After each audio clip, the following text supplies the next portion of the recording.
guys and gals, and over here from Drake Wayne Gaming, and something about Twitter the Gaming Dragon. Today I'm coming back at you in the Let's Play episode of Beasts of the Thorns. So yeah, let's go ahead and jump right back into it, shall we? Alarm chain, you were up, and let's go. Alright. As I approached, a Wolverine in a security uniform blocked me, questioning who I was and why I was there. When I explained my purpose, however, he still wouldn't let me in and picked up his walkie-talkie to ask someone something. I averted my eyes in a bit of shock, having had the experience of being broken into by a government demon counselor. I had a subconscious fear of people in uniform. Probably because my panicked behavior looked suspicious, the Wolverine forcefully blocked me out of the building. Yesterday there wasn't this much security. I didn't want to leave, so I tried to explain to the Wolverine, but he wasn't budging. In the middle of the standoff, a white cat came up to me. It was Lucas.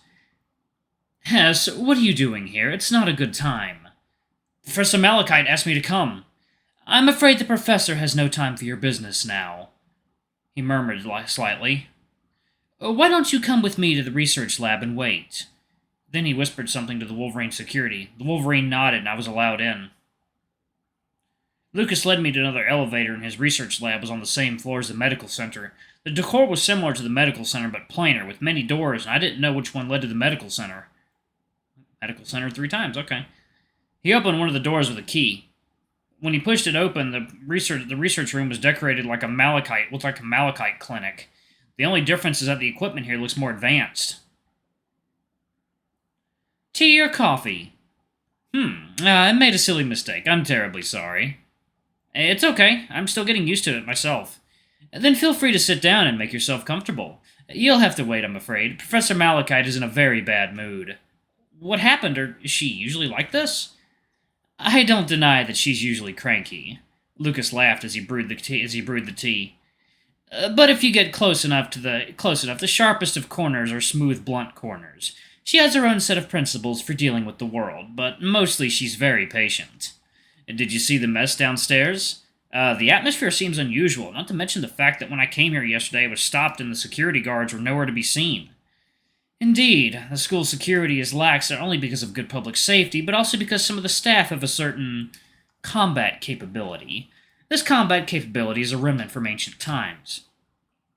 Theoretically, no one should want to provoke the Witch of the Black Mountain, Malachite."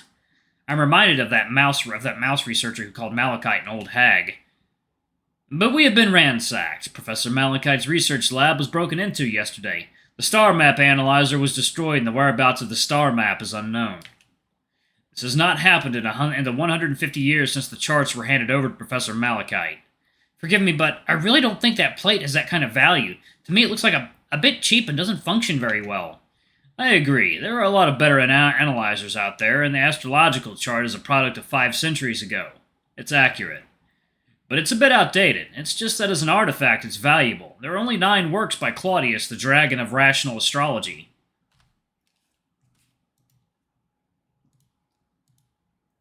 As opposed to the Dragon of Irrational Astrology? Oh, fuck me, that's good. Alright. "Left in this world, and the astrological chart is one of them. In other words, it's worth a lot of money. The problem is that the star map takes on different shapes when it's activated and comes into contact with different magical creatures. And out of the pile of broken brass and iron in Professor Malachite's collections, he's the only one who knows which one is the star map." Lucas took a sip of his tea. "Our researchers are making records, especially Evelyn. She broke down on the spot, although the professor didn't blame her. She's worried he might fire her. I gave a report at the professor's house yesterday and have proof of absence, so I can still have tea here. It's strange, isn't it? Even though I'm a long Kiao cat, it's me who's responsible for comforting Evelyn. Sorry, what cat? Long Kiao cat is a breed of cat from a small island in the Far East. Their main ability is to eliminate mice, but they lack any other notable talents or skills beyond that. Oh, so like most cats then." "But Senior Ostrom says you're one of the greatest patrollers in the Wild Hunt." "Has he said anything?" Lucas has a mysterious expression on his face. He seems a bit angry, but also a bit depressed. "That wolf seems eager to draw you in and has absolutely no ulterior motives, but his behavior usually leads to bad consequences. That's why I don't recommend you join the Wild Hunt. You should know that the Wild Hunt usually operates in pairs, divided into the hunter and the scout, right? On the surface, it's a simple hunting team arrangement, but it's much more complex in practice. Do you know how the scout and the hunter communicate and cooperate during the hunt?" Something like a radio or something? Rangers use radar or infrared to search for prey and then notify the hunters to attack? A very very human idea. Lucas laughed so hard that if my head was still there, he would have seen me blushing. This is not the case. This organization originated from the military training mechanism in the old days, where the hunter and the rover exchange information on their five senses and thoughts through an artifact called the resonance clock. The exchange of information is only between the two of them, and there is no risk of eavesdropping. Through the unification of spirits, the sire bond between the demons deepens, and their actions are harmonized, which also improves their fighting ability. It's ironic that the resonance bell, originally created as a communication tool for demons to understand each other, has become a weapon of war and tradition after the war. The demons in the realm enjoy it. It's ironic that the demons of the realm enjoy it. The Wild Hunt's big game of hunting is probably as popular at the school as the other side of the college basketball league. But this is not the original purpose of the resonance clock, and there are dangers in abusing it in this way. When two people have conflicting thoughts, the resonance clock will trigger the deepest darkness in the user's heart. Therefore, when adapting a hunting group, we will prioritize two friends who are familiar with each other to form a team. Oh, so they're drifting. Props to any of you who know where that's from. So, as to reduce the risk of conflict, but it's not a good thing if you over-acclimatize. Lucas smiled evilly. It is said to stimulate unwanted feelings as well as desires. The reason I joined the Wild Hunt Brotherhood is purely because my connections weren't strong enough to find a reputable recommendator who could introduce me to Professor Malachite. She's highly respected in this field, not someone like me, an outsider who could easily connect with. Of course, for the first 2 years of my Wild Hunt fraternity, I couldn't relate to any of the demons until I met Ostrom. Until I met Ostrom, I had 1 year left and I was going to give up, but this freshman in college just totally clicked with me and changed all that. We had our best spring and fall big game hunts ever that year, and we were named the best hunters as well as rangers for that year. I was also successful in getting a letter of recommendation to enter Malachite's research lab. But none of this was my doing. It was only later that I realized that Ostrom resonated with me completely. But that resonance didn't affect him at all. He didn't need my help. He was able to complete the hunt for both of us on his own. His mental structure was so special that he knew me inside out, but it was like reading a theoretical book, with no subjective emotional fluctuations, only objective evaluations. It was like two creatures of different species observing each other in the nude. We were honest with each other, but we didn't understand each other at all. What's even more annoying is that the creature speaks and behaves like a human being. On a more subjective note, Ostrom actually has no interest in any of us, and his actions are only out of a certain necessity. We Outlanders are the demons of the humans, yet he is the demon of the demons. Later, another incident occurred. Ostrom's mental state was noticed, and since then his ability to partner with others has been questioned. As a result, no one dared to partner with him again. However, by that time, I had already presented undeniable results in the laboratory, so my recommender did not pursue the matter further. He continued to be the top hunter for 2 more years alone, although his achievements were remarkable. He had completely shattered the founding principles of the Wild Hunt Brotherhood. In these 2 years, due to Ostrom's influence, the number of participants in the Wild Hunt increased. But so did the number of abstainers and eliminations. Ostrom's active recruitment of you all probably reflects his sense of the impending crisis facing the defunct club. Whoa. All I could think of after hearing that was an exclamation of disbelief, and I didn't know how to react.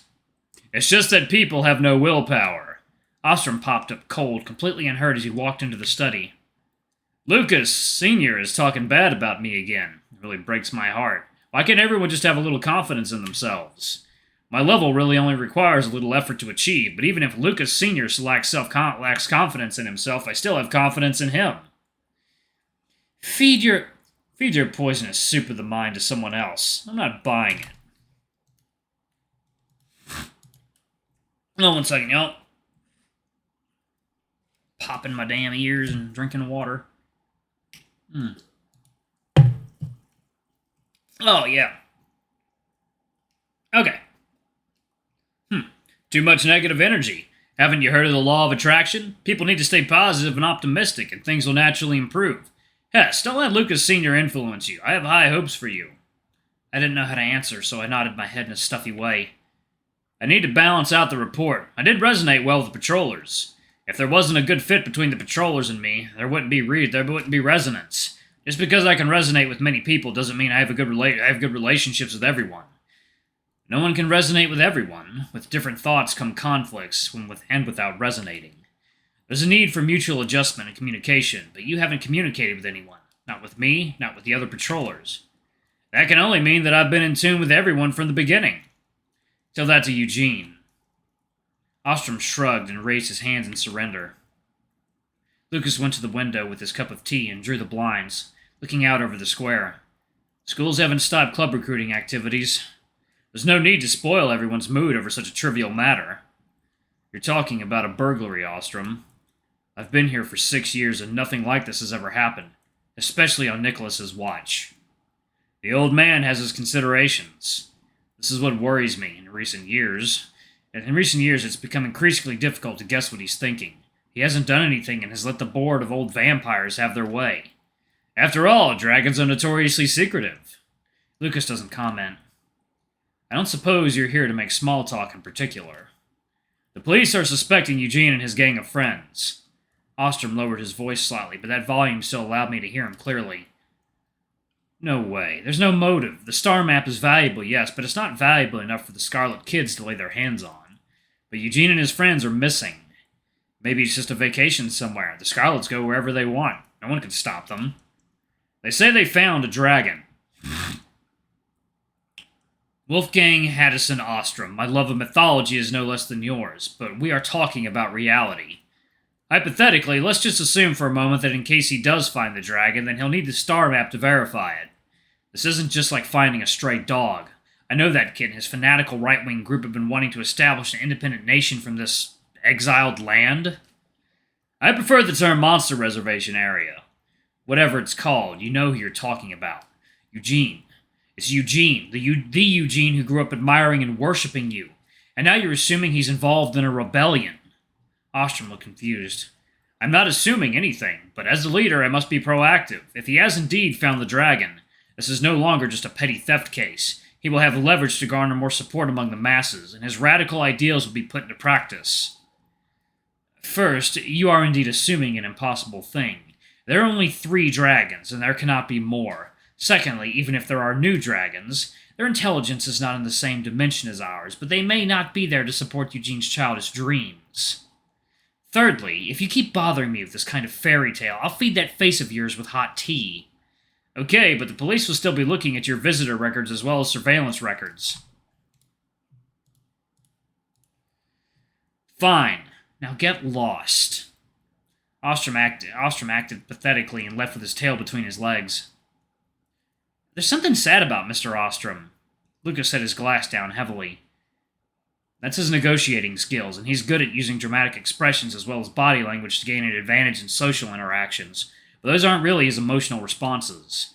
But he's not malicious, and that's what bothers me the most. He's just some kind of being other than a demon that happened to be born a werewolf. He squinted at the busier plaza where balloons were being launched, and the colorful balloons in the sky added to the festive atmosphere. He's just so unhinged. Something is happening, and we don't know about it.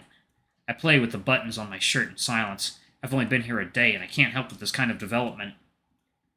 The demons in the realm are very conservative, and they are trapped here, running closed social circles, tethering everyone to each other by their interpersonal relationships, hugging each other for long, repetitive days.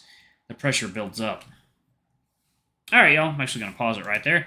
Thank you all so much for watching. Don't forget to like, comment, subscribe, ring that notification bell, and check out our Patreon if you can. It always helps.